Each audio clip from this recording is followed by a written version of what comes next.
இன்னைக்கு வந்து நம்ம சில்லி சிக்கன் 65 எப்படி செய்யலாம்னு பார்க்கலாம் வாங்க. சிக்கன் அலசி ரெடி பண்ணியாச்சு. இஞ்சி பேஸ்ட்டு போட்டுக்கலாம், மஞ்சத்தூள் போட்டுக்கலாம், கார்ன்ஃப்ளவர் மாவு சேர்த்துக்கலாம், 65 பொடி சேர்த்துக்கலாம், ஒரு முட்டை சேர்த்துக்கலாம்,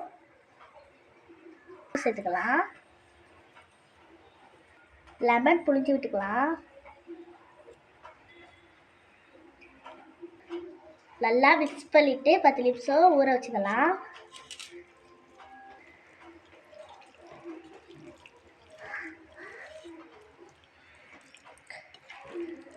மசாலா வந்து சிக்கனில் நல்லா ஊறிச்சு. இப்போ பொரிச்சு எடுத்துடலாம். சில்லி 65 ரெடி ஆயிடுச்சு. எவ்வளோ சாஃப்டாக இருக்குன்னு பாருங்க ஃப்ரெண்ட்ஸ்.